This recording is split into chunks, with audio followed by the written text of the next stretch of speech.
የጌታችን መገኘቱ መጽሐፍ ቅዱስ ይነግረናል።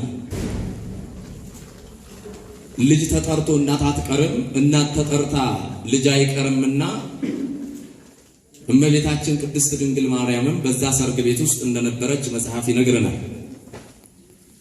እናትና ልጅ ከተጠሩ መምህር ተጠርቶ ደቀ መዝሙር አይቀርምና ደቀ መዛሙርትም በዛ ሰርግ ቤት ታድመው እንደነበረ መጽሐፍ ይነግረናል። ብዙ ጊዜ እንደሰማችሁት ዶኪማስ ሙሽራው የደገሰው ድግስ ይበቃኛል ያለው የወይን ጠጅ በመካከል አለቀ። ያለቀውን እመቤታችን ታስሞላለን። ሰርግ ጠርታቸው ታዳሚው በልቶ ጠጥቶ ሳይረካ ደግሞም ሌላ ከመንገድ ላይ የሚመጣው ሰው በሰርጉ ሳይታደም በመካከል ወይን ቢያልቅ ድግሱ ቢያልቅ ምን ያህል እንደሚያሳፍር ይሄ የታወቀ ነው። አይደለም ሰርግ የሚያክል ነገር ደግሰን ይቀርና የምንወደው እንኳን ዘመዳችን ወዳጃችን ወደ ቤታችን ሲመጣ የምናስተናግድበት ነገር ብናጣ ያሳፍራል አይደል ወገኖቼ? በዛ መካከል ነው ወይኑ አለቀ። እመቤታችን በልጇ ቀኝ ተቀምጣ ስለነበር የወይኑን ማለቅ አወቀች። መቼም ሰርግ ሲደገስ ጠላውና እንጀራው ወይ ድንኳን ውስጥ ነው የሚሆነው ወይ እልፍኝ ቤት ውስጥ ነው የሚሆነው። ሰርገኛው ወይ ድንኳን ውስጥ ነው የሚሆነው ወይ የተዘጋጀለት ቤት ውስጥ ነው የሚሆነው። ድግሱና ህዝቡ አንድ ላይ አይቀመጥም። ውጭ ያለውን እመቤታችን አወቀችና ወደ ልጇ ብድግ ብላ ተነስታ የወይን ጠጅ አልቆባቸዋልና ተነስ አለችው። ጌታችን መድኃኒታችን ኢየሱስ ክርስቶስም አንቺ ሴት ካንቺ ጋር ምን አለኝ? እናቴ እኮ ነሽ፣ በጀርባሽ አዝለሽኝ የተሰደድሽ፣ በማህፀንሽ 9 ወር ከ5 ቀን ተሸክመሽ የወለድሽኝ የድንግልና ጡቶችሽ ያጠባሽኝ አንቺ ሴት ካንቺ ጋር ምን አለኝ? ጊዜ ገና አልደረሰም ማለት ጊዜ ገና አልደረሰም ማለቱ አጠር እናድርገውና አሁን የምሰጣቸው ውሃ ወደ ወይን የምቀይርላቸው አሁን ይጠጡታል። በሽንት መልክ ከደቂቃ በኋላ ከሰዓታት በኋላ ይወጣል። እውነተኛ የሆነው እንደሜል የማፈስበት ምሴተ ሐሙስ ዕለተ ዓርብ አልደረሰም ሲላት ነው። ጊዜ ገና አልደረሰም ማለቱ ስድስቱም ጋኖች መድረቅ ነበረባቸው። በቃና ዘገሊላ የነበሩት ጋኖቹ ሳይደርቁ ውሃውን አምጥተው ቀድተው በጥቂት እንኳን የወይን ጠጅ ላይ ቢጨምሩት ኖሮ ይሄማ ምን ይገርማል።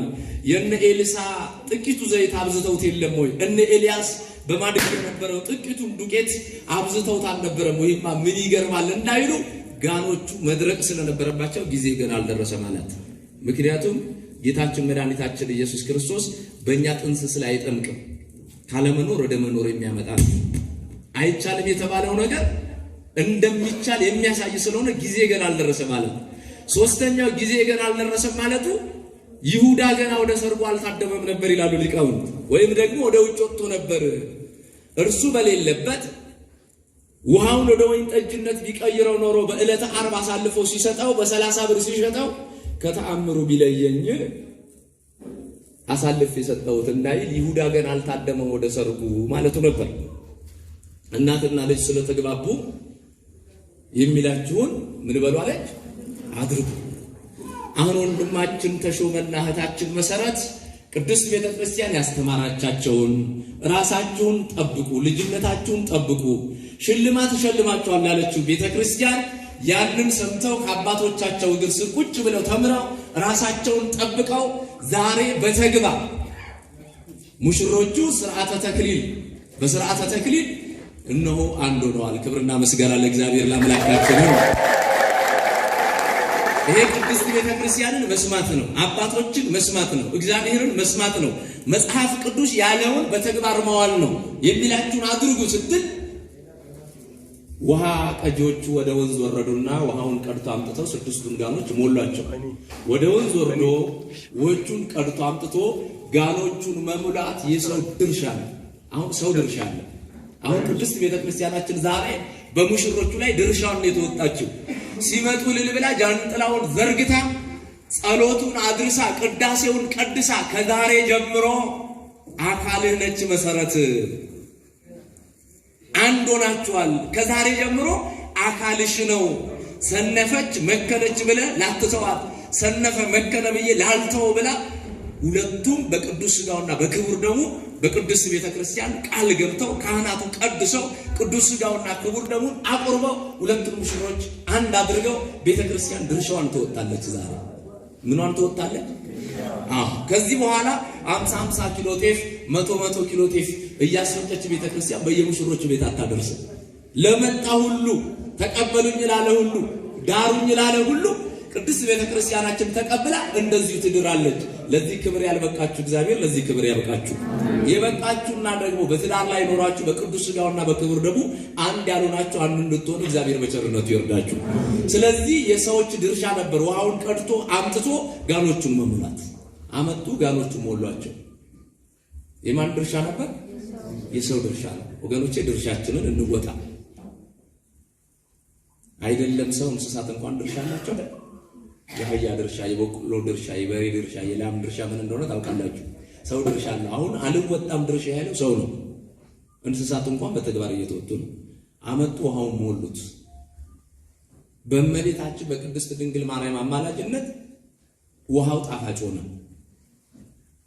ይሄ ስም ስንጠራው የቆየነው ስም ስለሆነ ዛሬም የማናፍርበት ስም ነው። ለዚህ ነው ወደ እመቤታችን ወደ ቅድስት ድንግል ማርያም የምንጸልየው። ለዚህ ነው በችግራችን ጊዜ የጓዳችንን ምስጢር አንቺ ታውቂያለሽና ጓዳችንን ሙዩ የምንለው። ለዚህ ነው ወገኖች ይሄ ስም ስንጠራው የኖርነው ስም ስለሆነ ማርያም ማርያም የሚለው ስም አብሮን ያደገ ስም ነው። ከደማችን የተዋሃደ ስም ነው አይደለም? እናቶቻችን እኛን ጸንሰው እርጉዞ ነው በመንገድ ላይ ሲያያቸው እናቶች ምንድን ነው የሚባለው? ማርያም በሰላም እንትበልሽ ነው ነገሩኛ በሰላም ተፍታሽ 9 ወር ከ5 ቀን ይደረስና ደግሞ አሁን እንኳን ሆስፒታል አለ፣ ክሊኒክ አለ፣ ስልጣኔ አለ። ድሮኛ ስንወለድ ገጠር ላይ ያ የጭንቅ ወቅት ሲመጣ እናቶቻችን ሊወልዱን ምጣቸው ሲመጣ የጎረቤት እናቶች ይሰበሰቡና የማን ስም ነው የሚጠራው? ማርያም ማርያም ነው አይደል የሚባለው? ከዛ ወዲህ ማርያም ማርያም ይባላል። አታሳፍርም፣ የጭንቅ አማላጅ ነች፣ ባዶውን የምትሞላ እናት ነችና ልጁ ይወለዳል። ከተወለደ በኋላ እልል ይባላል። አራስ ጥየቃ ስንመጣ እንኳን ማርያም ምን አለችሽ ነው የምንለው። ይሄ ስም አብሮን አላደገም? እንኳን ማርያም ማረችሽ፣ እንኳን ማርያም በሰላም ገላገለችሽ ይባላል።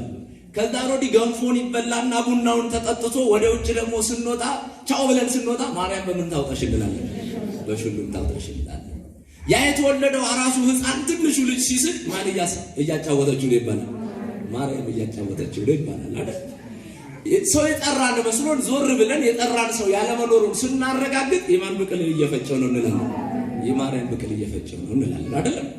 ከዛ ወዲህ በሰውነታችን ላይ ደግሞ ጥቁር ነጥብ ሲወጣብን ማን ስማን ነው እንላለን? ይሄ ስም አብሮን አላደገም? አብሮን ያደገ ስም ነው። የምድሩን ጨርሰን ወደ ሰማይ ቀና ብለን ደግሞ አረንጓዴ፣ ቢጫ፣ ቀይ ቀስተ ደመና ስናን ደግሞ የማን መቀነት ነው እንላለን?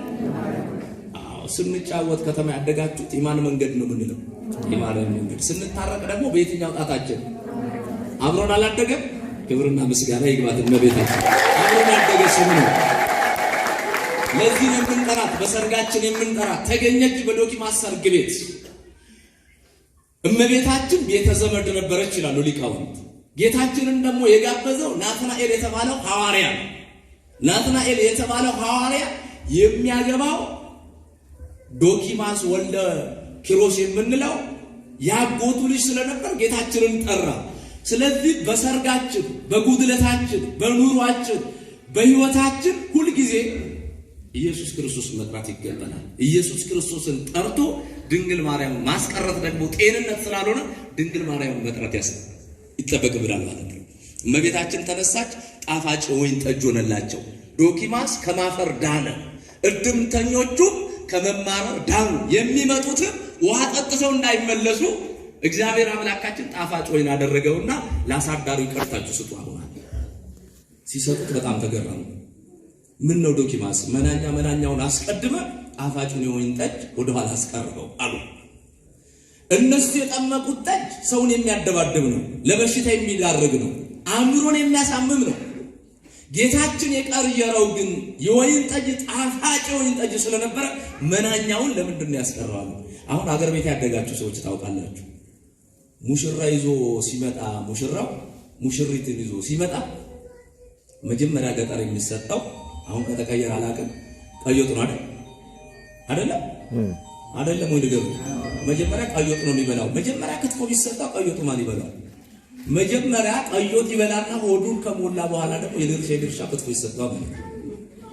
ለምሳሌ እናቶቻችን ዶሮ ስትሰሩ መጀመሪያ ብልቷ አይሰጥም፣ ወጡ ማለት የሚሰጠው ወደ ኋላ ይቀራል ማለት ነው። በዛኛው ካቻቻለ በኋላ ነው እንጂ ማን ይችላል ወዱ። እንዲህ ነው የሚደረገው። ምን ነው መናኛውን አስቀድመ ጣፋጩን የወይን ጠጅ አሉት። ከማፈር ዳነ ማለት ነው። ስለዚህ ዛሬ ሙሽሮቹ እግዚአብሔር ረድቷቸው ሙሽሪት ገና ከእናቷ ማህፀን ስትወጣ የተሾመ አካል እንደሆነች ተሾመ ያውቅም ነበር። ግን ማን ያውቅ ነበር? ማን ያውቅ ነበር? እሱም የእሱ አካል እንደሆነች ባሏ ማን እንደሆነ አካሏ ማን እንደሆነ አታውቅም ነበር። ግን ማን አዘጋጅቷት ማን ሰርቷት ነበር? እግዚአብሔር ሰርቷት ነበር። እግዚአብሔር ሁለቱንም ሰራና ዛሬ ደግሞ ምን አደረጋቸው? አንድ አደረጋቸው። ሰው እናትና አባቱን ይተዋል፣ ከሚስቱም ጋር ምን ይላል? ይጣበቃል ነው የሚለው መጽሐፍ። ሰው እናትና አባቱን ይተዋል። ከዛሬ ጀምሮ ወንድማችን ተሾመ በቃ ታማኝ ሆኗል ማለት ነው። እቁብ ቢሰበስብ ይታመናል። ላጤ በልቶ ላጤ ይላል አይደል ይባላል ከና አባባሉ ማለት ነው። እድር ቢሰበስብም አሁን ዳኛ መሆን ይችላል ማለት ነው። ምክንያቱም ሙሉ አካል ሆኗል ማለት ነው።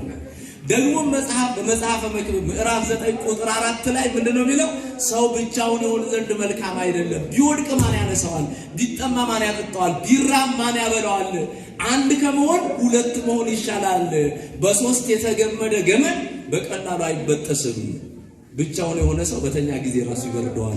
ተሾመ ሲበርደው ነበር የኖረው። አሁን አካል አግኝቷል። እግዚአብሔር የተመሰገነ ይሁን። ስለዚህ አካሉ እንድትሆን እግዚአብሔር አዘጋጀለት ማለት ነው። በኦሪት ዘፍጥረት ምዕራፍ 24 ከቁጥር 10 አካባቢ ጀምሮ ስንመለከት ለይስሐቅ አብርሃም ሚስት ሲፈልግለት በወቅቱ በዛ ሀገር ላይ የነበሩ ሴቶች ምናምንት የነበሩ እግዚአብሔርን የሚያዋርዱ ቤተሰብን የማያከብሩ የባላቸው እናትና አባት ቤተሰብ የማያከብሩ ነበሩ። አብርሃም ሎሌውን ጠራና እጁን ከጭኑ ስር አደረገና አማለው ከከነዓን ሚስት ለልጄ ለይስሐቅ እንዳታጭለት፣ ወደ አባቴ ወደ ቤተሰቦቼ ግን ሂድ።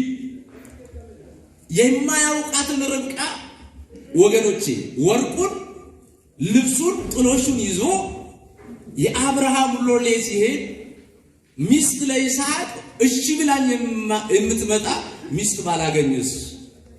የትላንትና እግዚአብሔር ከኔ ጋር ነው፣ የአባቶች አምላክ ከፊትህ ይቀድማል። በእውነት የአብርሃም ሎሌ በእምነት ግመሎቹን ጭኖ ሌሎቹንም አስከትሎ ጉዞ ጀመረ።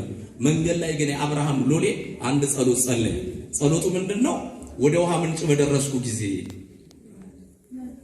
እንስሯን ዘንበል አድርጋ ውሃ የምታጠጣኝ እኔን ብቻ አይደለም ግመሎችህም ይጠጡ የምትለኝ ቆንጆ የይስሐቅ ሚስት ትሆን ብሎ ወደ እግዚአብሔር ጸለየ። ሲጓዙ ነው የውሃ ምንጭ አጠገብ ጉድጓድ አጠገብ ደረሱ። እባካችሁ ውሃ ጠጡኝ ሲል ርብቃ የተባለችው መልከ መልካም ውበቷ ውጯ ብቻ አይደለም እኮ ውስጧም የሚያምረው ርብቃ እንስሯን አዘነበለች፣ ቀድታ ጠጣችሁ፣ ግመሎች የሚጠጡ አለችው። ወደ ቤቱም ይዛው ሄደች። በእውነት አብርሃም የአብርሃም ሎሌ አባቴ አብርሃምን የረዳ ለይስሐቅ ሚስት የሰጠ እግዚአብሔር የተመሰገነ ይሁን አለና መስግኖ ወደ ርብቃ ቤት ገባ። ወደ ርብቃ ቤት እንደገባ መጀመሪያ ቆሞ ጥያቄ ጠየቀ። አሁን ወንድማችን ተሾመ ወደ እህታችን ወደ መሰረት ቤት ሽማግሌዎች ሲልክ ሽማግሌዎቹ ቆመው ነው የሚጠይቁት። ከዛም ጊዜ ጀምሮ ነው የመጣው ስርዓት ማለት ነው። መጽሐፍ ቅዱሳዊ ነው ማለት ነው። ሽማግሌዎቹ ቁጭ በሉ ኮካ ጠጡ ሚሪንዳ ጠጡ ቢባሉ ይሻላል። መጀመሪያ ፍቀዱልን ነው የሚባለው። ከዛ ነው ደግሞ እናት አባት ዘመድ ቤተ ዘመድ ምን ይላል? ከ15 ቀን በኋላ ተመለሱ፣ ከልጅቱም ጋር ልምከር፣ ፈቃዷ መሆን አለመሆኑን እናረጋግጥ፣ ደግሞ ቤተሰብ ይምከርበት ይባላል። ቤተሰብ ይምከርበት አሉት ለአብርሃም ሎሌ። ከዛ ርብቃ ጠሯትና ይስሐቅ የተባለው የማታውቀውን ሰው ለማግባት ፈቃደኛ ነች ስትባል የማታውቀውን ይስሐቅን ለማግባት ፈቃደኛ ሆነች። ምክንያቱም በሁለቱ ጋብቻ ውስጥ ማን ነበረበት? በጋብቻችን ውስጥ እግዚአብሔር ይገኝበት፣ እመቤታችን ትገኝበት። ከዛ ወዲህ ከተቀበሉት በኋላ ቁጭ አለ፣ በላ፣ ጠጣ፣ ጥሎሹንም ሰጠ።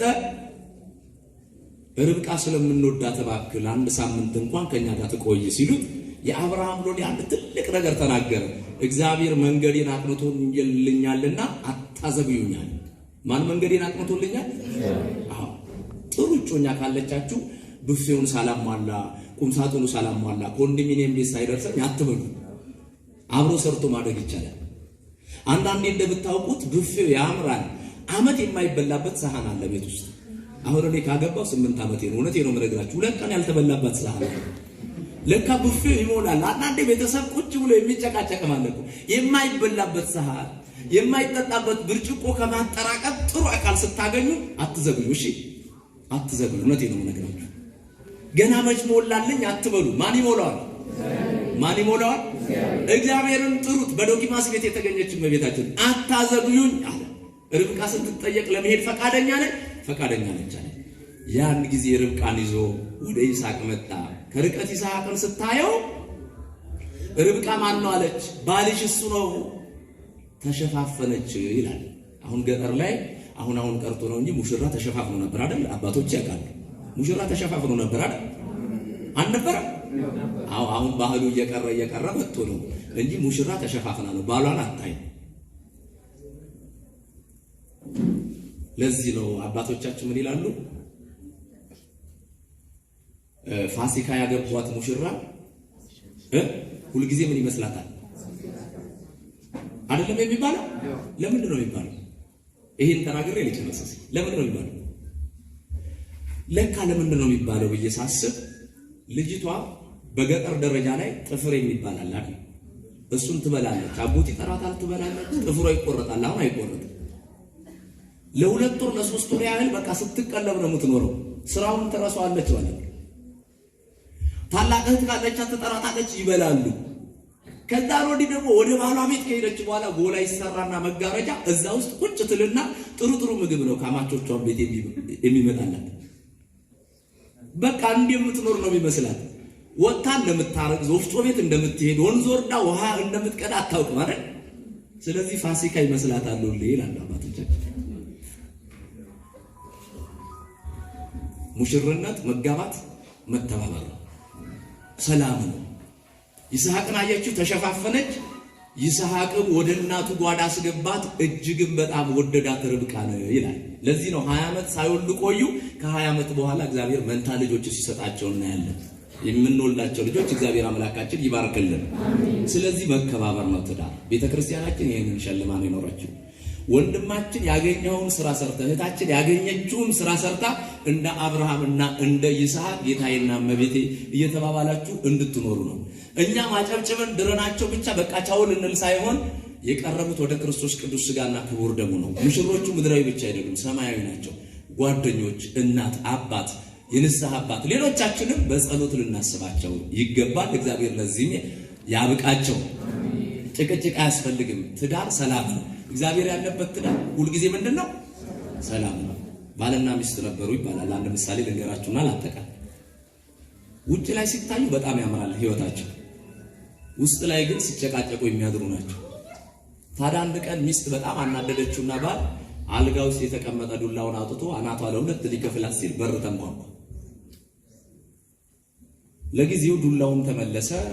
የገባውም እንግዳ ቡና ተፈላለት፣ ምግብ ቀረበለት። በጣም ደስ አላቸው አለው። ያ እንግዳ ማለት ነው። ምን አይነት የተባረከ ጋብቻ ነው! ጋብቻ ማለት እንደ ሁለታችሁ ነው። ውስጡ ለምን ይላሉ አባቶቻችን? ለቄስ ነው። ውጭ ላይ ሲታይ የሚያምር ውስጥ ላይ ችግር ያለበታል። በልቶ ጠጥቶ እንደናንተ የተባረከ ባልና ሚስት አይቻል አውቅም አለና ልክ ካጠር ግቢው እግሩን ወጣ ሲያደርግ ባልን ያስቀመጠውን ዱላ ሳብ አድርጎ አምጥቶ ላይ ቅድም ካቆምነው እንጀምራላት ይባላል። በቤተ ክርስቲያን የሚጋባ ሰው እንዲህ አይደለም። ለሌላው ምሳሌ የሚሆን ነው። ሙሽሪትና ሙሽራው ዛሬ ትላንትና እግዚአብሔርን ሲያገለግሉ ሲዘምሩ የነበሩ ዛሬ ደግሞ በጋብቻቸው አስተምረውናል። ይሄ ወንጌል ነው። ሌሎቻችሁ እኛን ምሰሉ ነው ያሉት። እናንተም ስትዘምሩ ምድራዊ ሰማያዊ ነበር አይደል ያላችሁ? ይሄ ሙሽራ ምድራዊ ሙሽራ ብቻ አይደለም። እኛ በአካል ያየናቸው ነው።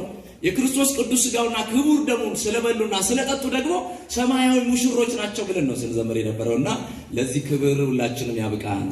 የእነሱንም ፍጻሜ እግዚአብሔር አምላካችን ያሳምርልን። የሚላችሁን አድርጉ። የዮሐንስ ወንጌል ምዕራፍ 2 ቁጥር 5 ላይ እግዚአብሔር ቸርነት፣ የእናታችን የቅድስት ድንግል ማርያም አማላጅነት፣ የቅዱሳን መላእክት ፈጣን ተራዳኢነት፣ የአባቶቻችን ጸጋና በረከታቸው ድል የማትነሳ ጥርጥር የሌለባት ንጹሕ ኦርቶዶክሳዊ ተዋሕዶ ሃይማኖታቸው ለሁሉ ጊዜም በእኛ ላይ ጸንቶ ይኖር። ስብሐት ለእግዚአብሔር።